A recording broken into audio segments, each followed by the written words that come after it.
असतात. कुठल्या चार्टर्ड अकाउंटंटला सगळे क्लायंट्स एका वेळेस फोन, हे खूप गमती. म्हणजे दर बोर्ड परीक्षा प्रत्येक कुटुंबात 2दा येते. तुमच्या आयुष्यात दरवर्षी बोर्ड एक्झाम त्याची गरज असते.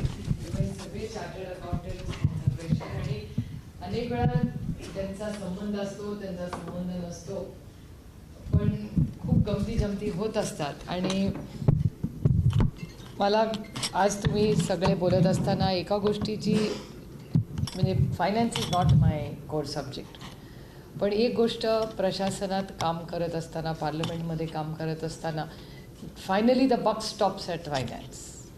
म्हणजे सगळ्याचं आपण म्हणतो तसं, आपण सगळ्याचं सोंग घेता येतं पण पैशाचं सोंग घेता येत नाही. आणि याची 2 उदाहरणं तुम्हाला देते. आज वर्तमानपत्रात तुम्ही सगळ्यांनी वाचलं असेल की गहू आपण निर्यात करायचो, आता त्याला आपण बंदी आणलेली आहे. आणि त्याचं न्यू वर्ल्ड ऑर्डर. म्हणजे आता जे टकले साहेब म्हणले गोष्ट खरी आहे की राजकारण एका ठिकाणी, आणि आत्ता देशामध्ये, आपल्याच देशात, म्हणजे मी विरोधक म्हणून म्हणत नाही आहे, पण जगामध्ये that is a complete new world order. एक तर कोविडमध्ये खूप डिस्रप्शन झालेलं आहे, आणि ते डिस्रप्शन आता रशियामध्ये जे झालं आहे त्यांनी एक नवीन डिस्रप्शन आलं आहे. त्यामुळे त्याचं कम्प्लीट न्यू वर्ल्ड ऑर्डर. आणि त्या वर्ल्ड ऑर्डरमध्ये आपल्याला आपलं श्रीलंकात काय चाललं आहे तुम्ही बघताय, पाकिस्तानमध्ये काय चाललं आहे तुम्ही बघताय. असं भारतात होणार नाही याच्याबद्दल माझ्या मनात विश्वास आहे. कारण का तर होल इकॉनॉमी ही काय 2, 4, 5, 7 वर्षाची गोष्ट नाही आहे, पण गेल्या 50-60 वर्षामध्ये ज्या पद्धतीने हा देश बांधला गेला, ज्यांनी कोणी बांधला असेल, त्याला एक सिस्टम झालं आहे. त्याच्यामुळे आपली इकॉनॉमी बाकीच्या राज्यात देशांपेक्षा थोडीशी वेगळी आहे. त्याच्यामुळे मी कधीही जरी विरोधातली खासदार असले तरी माझ्या देशातल्या लोकांना असं कुठलंही इम्बॅलन्स स्टेटमेंट करणार नाही ज्याच्यातून पॅनिक क्रिएट होईल देशात. हे त्याच्यामुळे आम्ही कुठेही भाषण करताना हे जबाबदारीनेच भाषण केलं पाहिजे, कारण का त्याचे कुठे ना कुठे रेपरकर्शन्स होत असतात. पण आज जे महागाईचा प्रश्न आहे तो आपण सगळ्यांनी गांभीर्याने घेतलाच पाहिजे. आणि मी गेले अनेक दिवस, म्हणजे जेव्हा मी पार्लमेंटमध्ये 1.5 महिन्यापूर्वी भाषण करत होते, तेव्हा कुठल्याही विषयावर बोलत असताना कुठून मी फिरवून ते भाषण महागाईवर आणायचे. आणि माननीय प्रधानमंत्र्यांनी सरकारला सातत्याने आम्ही सगळेच सांगत होतो 1.5-2 महिन्यापूर्वी की महागाई ही वाढत राहणार आहे. आणि हा एक छान गुळगुळीत शब्द आम्हाला सगळ्यांनाच मिळाला आहे, न्यू वर्ल्ड ऑर्डर. ते न्यू वर्ल्ड ऑर्डर म्हटलं की साधारण तुम्हाला सगळ्यांना समजतं आहे की आम्हाला काय म्हणायचं आहे. त्या न्यू वर्ल्ड ऑर्डरचे रेपरकर्शन्स आणखीन वाढत जातील. त्याच्यामुळे कृपा करून तुम्ही आत्ताच त्याचा कॉग्निझन्स घ्या. या गोष्टी लाईटली घेऊ नका. या राज्यातले खूप एक्सपर्ट्स आहेत, तज्ज्ञ आहेत, त्यानंतर सगळे मुख्यमंत्री आहेत. पक्षाचं राजकारण बाजूला ठेवा, देश आधी आणि नंतर आपली आयडिओलॉजी. त्यामुळे पहिलं सगळ्या मुख्यमंत्र्यांना बोलून तुम्ही एक कंटिन्यूस मीटिंग घ्या, जशा कोविडच्या घेतल्या तशात इकॉनॉमी हा केंद्रबिंदू ठेवूनच इथून पुढे काही महिने आपल्याला आणि देशाला सगळ्यांनाच सगळे राजकीय मतभेद बाजूला ठेवून काम करण्याची गरज आहे, असं माझं अतिशय प्रांजळ मत आहे आणि जे मी गेले अनेक महिने सातत्याने मांडते. आज राज्यात देशात ज्या गोष्टी होत आहेत, म्हणजे ITI आणि GSTबद्दल तुम्ही बोलला. एक गोष्ट की महाराष्ट्र सरकारने केलेली ती ॲम्नेस्टी स्कीम, त्या ॲम्नेस्टीच्या स्कीमचा बेनिफिट तुम्हालाही झाला, कदाचित त्याच्यापेक्षा जास्त सरकारला झाला, कारण का सिस्टम्स फ्लो झाल्या. There is some sense of trust. आता काय होतं आहे, दुर्दैवाने 2 गोष्टी झाल्या की एक तर GSTमध्ये काही बदल घडवून आणण्यासाठी आपण GST काउन्सिल केली. GST काउन्सिलमध्ये 2-3दा मला स्वतःला माहिती आहे, ज्याचे डॉक्युमेंट्स मी तुम्हाला शेअर करू शकते, की तुमचा असा समज आहे की GST काउन्सिलमध्ये पास झालं म्हणजे सगळ्या राज्यांच्या एकमताने झालं, विच इज नॉट द केस. अनेक वेळा GST काउन्सिलमधल्या गोष्टी रेटल्या जातात आणि मी ऑन रेकॉर्ड हे म्हणते की मी पार्लमेंटमध्ये ही गोष्ट बोलली आहे की 1-2 गोष्टी अशा आहेत ज्याचा प्रश्न मी माननीय निर्मलाजींना विचारला की ही गोष्ट तुम्ही GST काउन्सिलमध्ये पास करून ते इम्प्लिमेंट केली का नाही, याचं उत्तर मला त्यांनी दिलेलं नाही. त्यामुळे there is always a grey. मग तुम्ही उत्तर का देत नाही या विषयाचं. आणि हा विरोधक म्हणून नाही, पण there are some discussions which have to be academic. Parliament is not just for तू मेमे. आणि करू नये, सगळ्या या देशातलं उच्च स्थान आहे ते जिथे चांगलं डिबेटच व्हायला पाहिजे आणि त्याच्यातून आमचेही काही इनपुट्स घ्या तुम्ही. आम्ही राज्याच्या हिताचेच सांगून त्याचा बेनिफिट तुम्हालाच सरकार म्हणून होणार आहे, आम्हाला थोडी होणार आहे. उलट इट्स बेनिफिशियरी, आमचं नुकसान होईल आणि तुमचंच भलं होईल जर आमचे काही इनपुट्स तुम्ही घेतले तर. कारण का implementation will be more effective. आणि IT आणि GSTमध्ये लोकांच्या जास्ती मागण्या असं आहे की IT मध्ये जसं आपण करतो तसंच GSTमध्ये ज्या वर्षी GST झालं जे 17, 18 आणि 18, 19 याच्यात खूप गॅप्स राहिले आणि त्या चुका अनइंटेंडेड होत्या. त्यांनी मुद्दामून कोणी काही चोरी करत नव्हता. आत्ताच तुम्ही बघा ह्या वर्षी केंद्र सरकारच स्वतःला कौतुक करून सांगतं की रेकॉर्ड GST कलेक्शन झाले. रेकॉर्ड GST कलेक्शन झालं कसं? याचा अर्थ some system is in place. अर्थातच महागाई plays a big role in it, inflation मोठं आहे.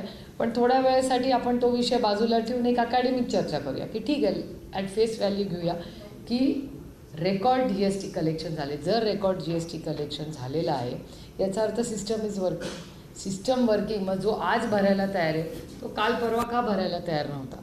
तो भरायला तयार नव्हता कारण का it's a system gap, it is not a human error.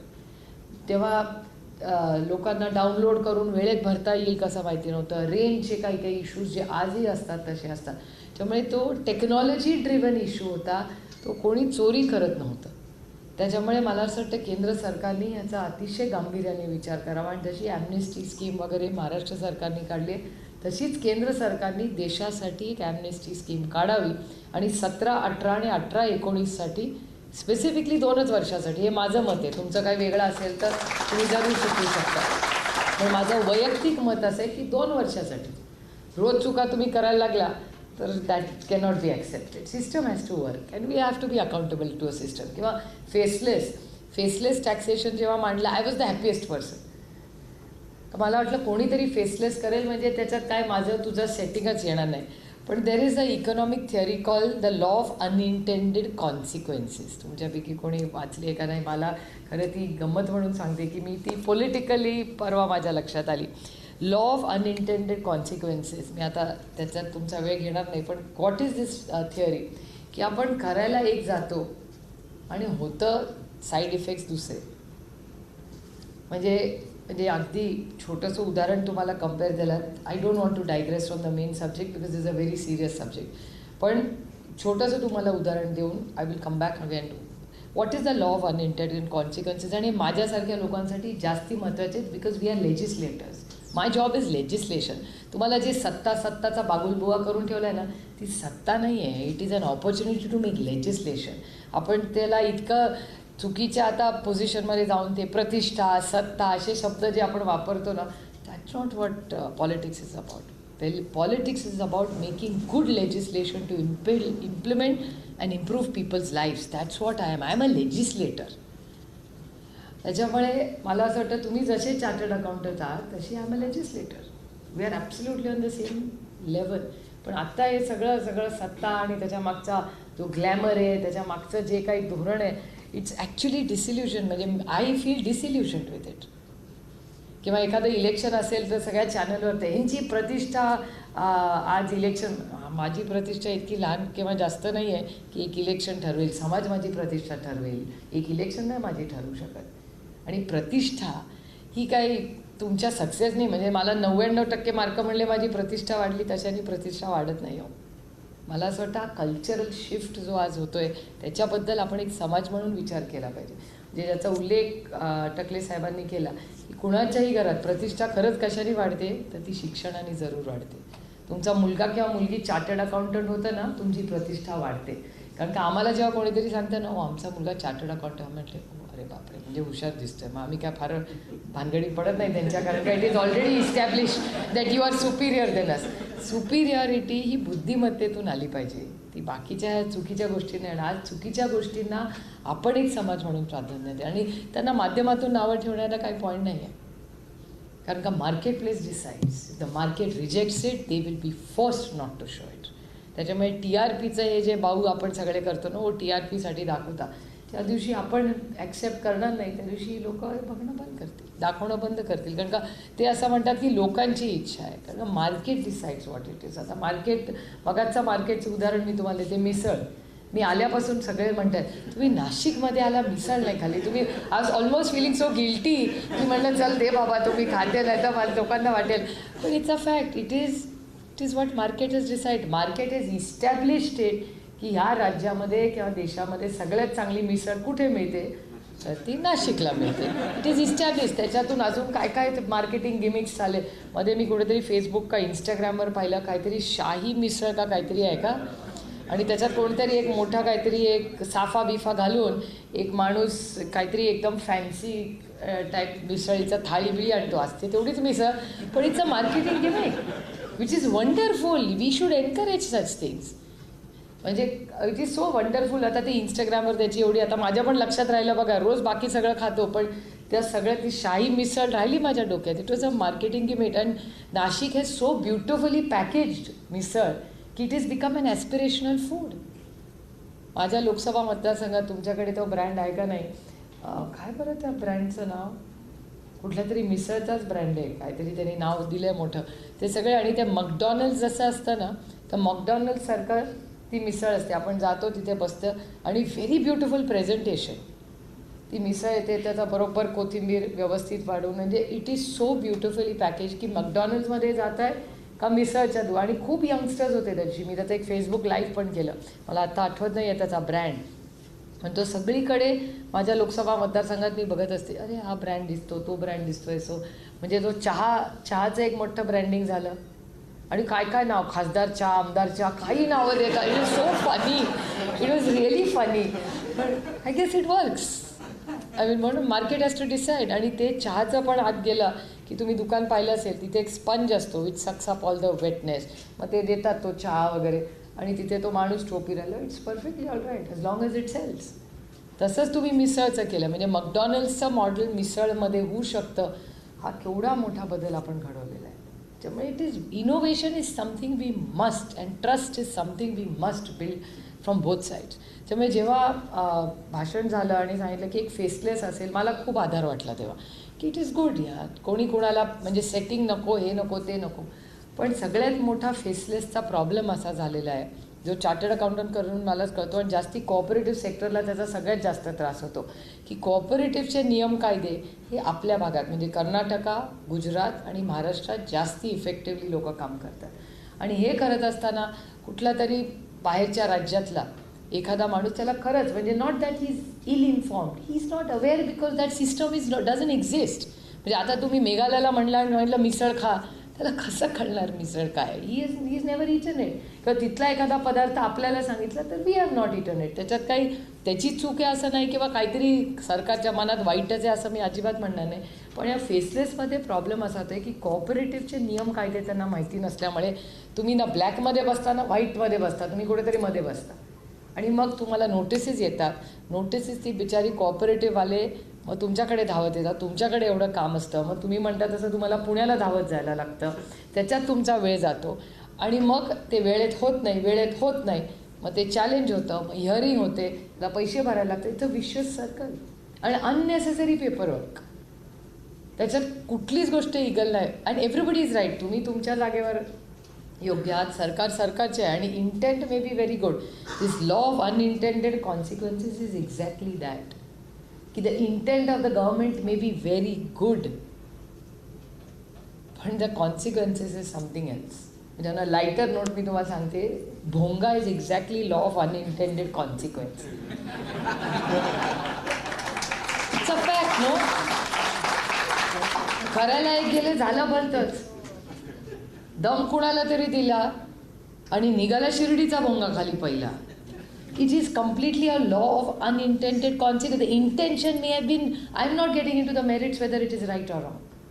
I think very differently. मी ज्या घरात माझा जन्म झाला ना, it's too liberal and I am proud to be liberal. It's a inclusive life. या आदमी होत आहे. जेव्हा तुम्ही हे घेत होता ना कोविडचे इंजेक्शन्स, आणि कुठलं होतं ते औषध सगळे घेत होते ते रेमडेसिवीर, तेव्हा विचारत होता कुठली कंपनी बनवते, कुठला जात धर्म बनवते. इंजेक्शन देताना लाईनीत गप उभे होताना, मला पहिलं दे बाबा, मला सर्टिफिकेट दे. तेव्हा त्या डॉक्टरची जात विचारली का धर्म विचारला कोणी? नाही, धर्म विचारला. सिप्ला नावाची कंपनीचं औषध तुम्ही घेतलं ना, सिप्ला नावाची कंपनी कोणाची आहे कोणाला माहिती आहे? युको हमीद.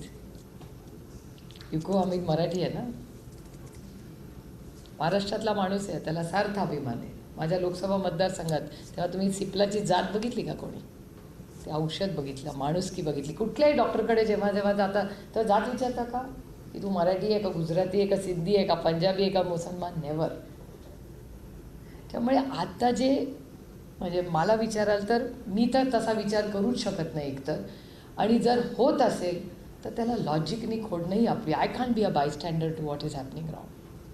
I cannot. नंबर्सनी कमी असू किंवा जास्त असू, दॅट इज नॉट इम्पॉर्टंट. मी एक खूप लाईट आणि हलकं उदाहरण लोकांना नेहमी देते, जे खरं इथे बोलणं योग्य नाही, पण अनेक वेळा मुलांना एक्झाम्पल देते की सलमान खान हा मोठा ॲक्टर आहे, व्हेरी पॉप्युलर. मी त्याचे धावून सिनेमे बघत नाही, कारण का मला त्याचे सिनेमे समजत नाहीत. नसरुद्दीन शहाचे सिनेमे येतात ते मला समजतात, अँड आय थरली एन्जॉय ते. आता सलमान खानचा पिक्चर लागला तर तो 300, 400, 500 भगवान जाने किती कोटीला जातो. आमच्या नसरुद्दीन शहाचा 1 कोटी पण मिळाले तरी खूप झालं. नॅशनल अवॉर्ड कोणाला मिळतं? नसरुद्दीन शहाला. आज त्याच्यामुळे दोघंही चांगले आहेत, पण हा नंबर मोठा म्हणजे तेच योग्य. दोघंही आपापल्या जागेवर ठीक आहेत ना, nothing wrong. Both are good actors. I am sure they are highly talented.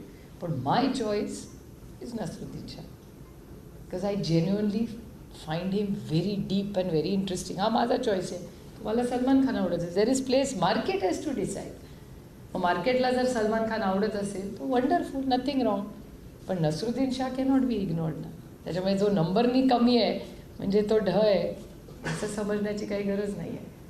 आणि आपल्या मताशी तर ठाम असलंच पाहिजे. मला कधी कधी असं वाटतं की लोक मला आता इथे बसल्या बसल्या मला एका रेडिओ जॉकीचा मेसेज आला की हे जे चाललं आहे ते किळसवाणी चाललं आहे. मग what are you going to do about it? I know what I am going to do about it. You can be a bystander. मला काय करायचं आहे? नाही, मला करायचं आहे, कारण का मला या राज्यात देशात राहायचं आहे. माझ्या मुलांसाठी मला एक समृद्ध महाराष्ट्र आणि देशातल्या माझी मुलं म्हणजे ती काय फक्त माझी 2 मुलं होत नाही. I am a legislator. I make legislation for the state and the country, and Modiji leads it from the top. त्याच्यामुळे आमच्या सगळ्यांचीच अकाउंटेबिलिटी आहे, आणि ती अकाउंटेबिलिटी आपण सिरियसली ही घेतलीच पाहिजे. आणि मला वाईट एका गोष्टीचं वाटलं की जेव्हा या चार्टर्ड अकाउंटंटचं बिल झालं, I am a big one for autonomy. आमच्यावर पण करा ना, दिलदारपणे तुम्ही विरोध केलाच पाहिजे. It's a democracy and there is always scope of improvement. आणि मी मगाशी म्हणले तसं की आम्हालाच बेनिफिट होणार ना. समजा आम्ही आता मोदीजींना 2 सूचना दिल्या, त्यांनी बिल स्ट्रेंथन केलं, आम्हाला थोडी त्याचा क्रेडिट मिळणार आहे. क्रेडिट त्यांनाच मिळणार, इम्प्लिमेंट बॉडी ते आहेत. तसंच आमच्याकडे आमचं आता इथे राज्य आहे महाविकास आघाडीचं, माननीय उद्धवजी दादा बाळासाहेब थोरात यांच्या नेतृत्वाखाली राज्य चालतं. आता आम्हाला तुम्ही काही सूचना केल्या, we are happily open. Amnesty scheme आली कशी, came out of some good discussions ना. We are completely grateful to everybody who suggested to us. आत्ता सगळे मला मी जिथे जाते तिथे सगळे म्हणतात, अरे दादांना थँक्यू सांगा, ॲम्निस्टी स्कीम आली, खूप त्याचा बेनिफिट झाला. We are very happy. This is what legislation is all about. त्याच्यामुळे सत्तेचा खरंच चुकीचा अर्थ इतका काढला जातो, मला इतकं म्हणजे मला कधी त्याची अस्वस्थता होती. आणि असं आणखीन एक गोष्ट झाली, जेव्हा आम्ही चार्टर्ड अकाउंटंटची ही झाली, माझा विरोध, chartered account, I am not a chartered, I am not a finance expert.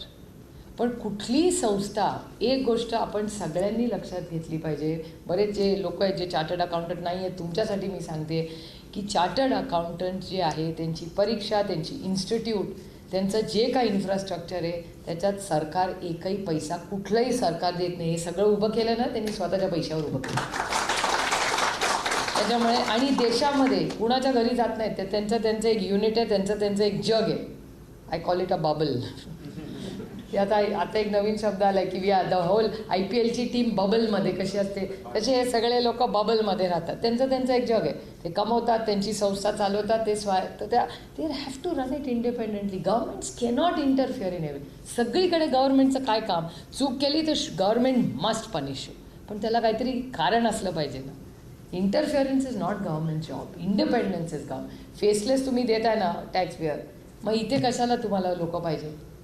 मी खूप त्याचा पार्लमेंटमध्ये विरोध केला, कारण मला असं वाटतं की तुम्ही सरकार, म्हणजे मी निर्मलाजींना विचारलं हाऊसमध्ये की तुम्ही यांना हे जे टॅक्सेस लावताय हे कशासाठी तुम्ही करताय, तर त्यांनी मला उत्तर असं दिलं की IIT IIM ह्या दोघांना आम्ही देतो म्हणून या चार्टर्ड अकाउंटच्या परीक्षेला. Sorry, you can't mix oranges to peaches.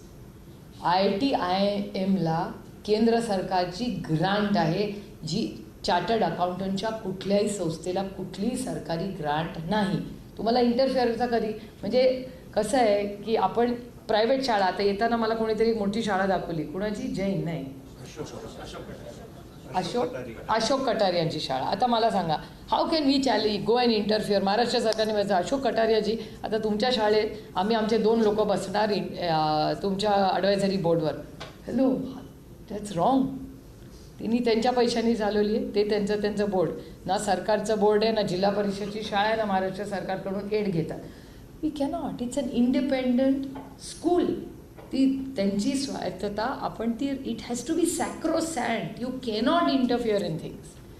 आणि चार्टर्ड अकाउंटंटचा हेच तर माझा मुद्दा आहे. आणि तुम्हाला आश्चर्य वाटेल, टकले साहेबांना कदाचित हे माहिती नसेल, बाकी कोणी बोलणार नाही, पण मी बोलणार आहे. आणि काय झालं, जास्तीत जास्त काय होईल, ते रेड होईल. त्याच्याहून जास्त काय होणार आहे? आमच्या अनिल देशमुखांवर 109 वेळा रेड झाली. I mean that's a world record. लिम्कामध्ये आपण पाठवलं पाहिजे. या देशामध्ये कुणावर इतक्या वेळा रेड नाही. बिचारा माणूस जेलमध्ये. आणि 109 वेळा. हा imagine, 109 times the gentleman has been raided. It's a world record. एकदा रेकॉर्ड म्हणजे 100, it's not even rocket science. एखाद्या व्यक्तीवर 109 वेळा रेड करायला लागते. मग तुमचे रेडवाले करते काय? They should be sacked. इतक्या वेळा जावं लागते म्हणजे what are they doing? It's a really a serious issue. म्हणजे आम्ही आपलं बोलतो की विक्रम पवारसाहेब नेहमी म्हणतात केंद्र सरकारने विक्रम केलेला आहे. 109 वेळा एका माणसावर रेड केली. Me this is not how institute should work. It's very very serious. आणि ह्या सगळ्या प्रक्रियेमध्ये जेव्हा हे सगळे चार्टर्ड अकाउंटंटचे मध्ये चर्चा व्हायला लागली, त्यांना एक ऑफिशियल नोट आली कॉर्पोरेट अफेअर्स मंत्रालयाकडून. आता ते बाकी कोणी चॅलेंज का, तुम्ही काही रिॲक्ट करू नका, ते टकले साहेब आणि मी एकामेकाशी बोलतोय, तुम्ही प्रिटेंड करा तुम्ही ऐकत नाही. पण तुम्हाला आश्चर्य वाटेल की कॉर्पोरेट अफेअर्स मंत्रालय, ती नोट माझ्याकडे आहे, त्यांनी चार्टर्ड अकाउंटंटच्या इन्स्टिट्यूटला नोट पाठवली की कुठल्याही चार्टर्ड अकाउंटंटच्या संस्थेने आज नंतर कुठल्याही सोशल मीडिया प्लॅटफॉर्मवर चर्चा करू नये, टीका करू नये. तुम्ही तुमचं काम करा. हे मला चार्टर्ड अकाउंटंटच्याच एका संस्थेने मला ती नोट पाठवली आहे. तर मी त्यांना सांगितलं की तुम्ही काही बोलू नका, जे काय बोलायचं आम्ही पार्लमेंटमध्ये बोलू. Why should they get into this slinging match? These are professionals. म्हणजे मला वाईट एका गोष्टीचं वाटतं की ज्या लोकांवर इतका विश्वास देऊन एवढी मोठी सत्ता त्यांना दिली, this was a great opportunity for this country. म्हणजे जेव्हा चायनाच्या विरोधात जग एकत्र येत होतं, तेव्हा सगळे म्हणत होते India has a big opportunity to open up. पण एवढी इनस्टेबिलिटी, जे न्यू वर्ल्ड ऑर्डर, ह्या सगळ्या ज्या गोष्टी राज्यात देशात होत आहेत, इट्स नॉट गोन टू हेल्प आवर स्टेट. म्हणजे परवा ताजमहालचं मी बघत होते, मी विचार करत होते, इतक्या वेळा मी माझ्या मुलांना 2 वर्षापूर्वी ताजमहालला घेऊन गेले. मला असं वाटत होतं अरे आपण दुनिया दाखवतो मुलांना, मला ताजमहाल आणि एलोरा अजंठा दाखवणं shame on me as a mother. म्हणून सदानंद मी ठरवलं दॅट वी हॅव, म्हणजे भारत एक खोज, पहिला इंडिया देखो. आणि जेव्हा आम्ही ताजमहालमध्ये गेलो किंवा एलोरा अजंठाला गेलो, तेव्हा मला लक्षात आलं की जगामध्ये लोक ॲस्पिरेशनल ते दुबई करून ठेवले. जो उठतो तो दुबईला, तो कुठे चालला, फॅमिलीला घेऊन दुबईला. मी त्याला विचारते एलोरा अजंठा बघितलं? हो, लहानपणी सहलीला गेलो होतो. म्हटलं परत? नाही, तिकडे काय नाही ताई, मॉल नाही, शॉपिंग नाही. म्हटलं कपाळाला हात मारला मी. म्हटलं मॉल आणि शॉपिंग दुनियामध्ये कुठेही मिळतं, पण एलोरा अजंठा आणि ताजमहाल या गोष्टी जगात कुठेही नाही आहेत. आणि आता अशा गोष्टीकडे बघून जे परदेशातून लोक येतात, तिथे असल्या कॉन्ट्रोवर्सीज जर आपण करू दिले, कशाला तो परदेशी येईल?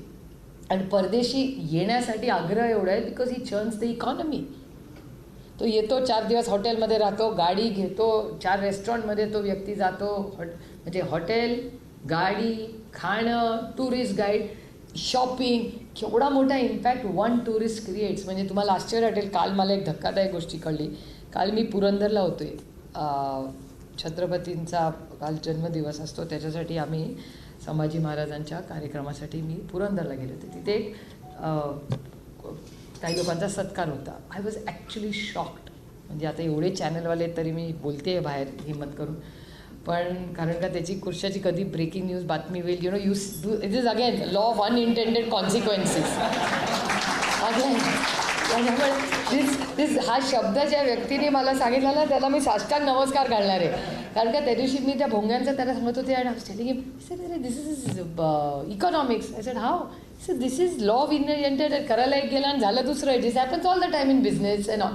So okay. आणि मी जिथे जिथे जाते this word is now almost caring me. It's following me everywhere. तर काल मी जेव्हा गेले होते तेव्हा तिथे त्या सगळ्यांचा सत्कार केला. एक यंग मुलगा होता. कुठली तरी झीमध्ये टी व्ही सिरियल आहे. माझ्या फेसबुकवर काल त्याचा फोटो असेल. त्यांनी कुठल्या तरी टी व्ही सिरियलमध्ये काम केलं आहे आणि ते हडपसरलाच राहतात. So I met him yesterday and ते बोलता बोलता म्हणाले, मी म्हणलं हां तुम्ही काय काय सिनेमा करता, सिरियल. म्हणलं हो माझी आई सिरियल बघते, मी काय सिरियल बघत नाही. मी नक्की तुम्हाला सांगेन की माझी आई बघत असेल तर माझ्या मदर विल नो की एवढ्या माणसाला. मी म्हटले यंग बॉय हायली टॅलेंटेड. त्यांचा सत्कार होता. बोलता बोलता ते म्हणले नाही नाही आता ना मी 2-3 महिने लंडनला जाणार आहे. म्हटलं व्हेरी गुड. म्हटलं काय फॉरेन मिळालं का तुम्हाला काहीतरी नेटफ्लिक्सचं वगैरे काम मिळालं.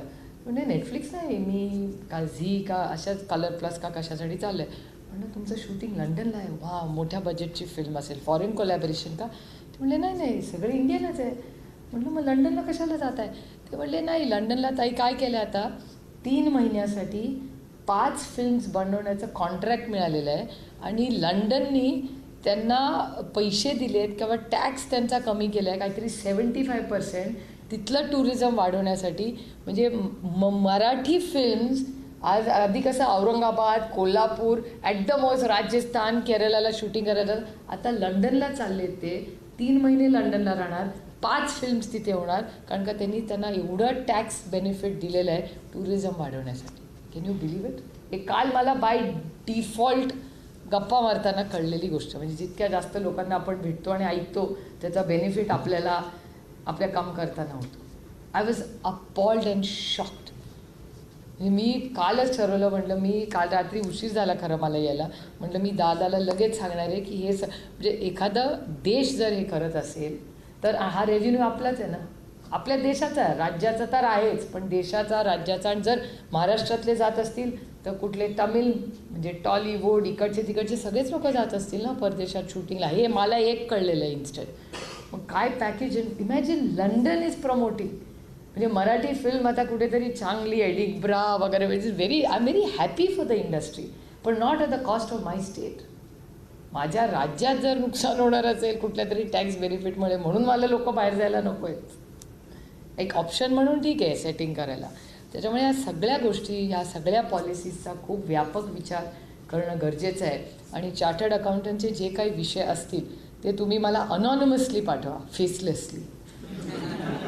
I don't want you to get into trouble. कारण इट्स माय जॉब. आणि लोकांना खरंच आता मी बघते, मी कोणाचा विरोध म्हणून बघत नाही. भीती जरूर असावी पण ती आदरात असावी. आपण शिक्षकाला प्रेम करतो त्याचा आदर म्हणून भीती असते. We are not petrified. त्यामुळे आज जे माहोल चाललेला आहे स्पेशली केंद्र सरकार किंवा बिझनेस कम्युनिटीजमध्ये मी बघते, चार्टर्ड अकाउंटंटचा स्ट्रेस बघते. It's not a happy index. मागच्या वेळेस दादाही बोलला होता. मी म्हटलं दादा तू ॲक्च्युली हॅपी इंडेक्स बोलायला लागला. तो म्हटला आय वॉज सो हॅपी. म्हणजे मला आनंद वाटला की दादा हा इमोशनल क्वेश्चनलाही महत्त्व लेजिस्लेशन. म्हणजे तुमची ॲम्नेस्टी स्कीम करून दादानी तुमचा हॅपी इंडेक्स वाढवला. आता दिल्लीमधल्यांना सांगायला लागेल की आता असंच काहीतरी फॉलो करून हॅपी. कारण का हॅपी इंडेक्समध्ये आपला देश खाली गेलेला आहे. फ्रीडम ऑफ स्पीचमध्ये आपला देश खाली गेलेला आहे.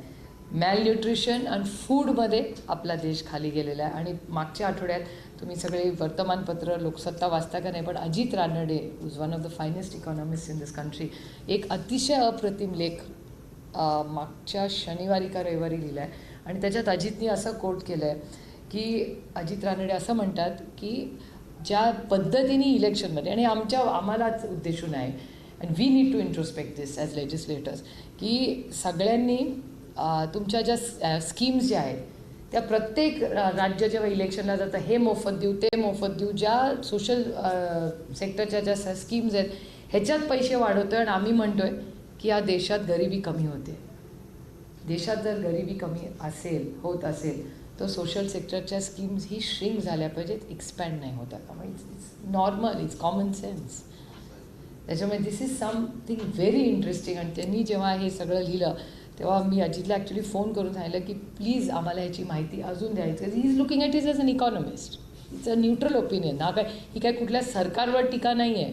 It's an opinion and a factual realistic situation. त्याच्यामुळे मला असं वाटतं की हे सगळे जे लेजिस्लेशन्स आम्ही जे करतो त्याचा कुठे ना कुठे इम्पॅक्ट होत असतो आणि त्याच्यातले लॉ ऑफ अनइंटेंडेड कॉन्सिक्वेन्सेस ह्याचा असं इतका टोकाला जायला नको where this country actually goes back in time instead of going ahead of its time.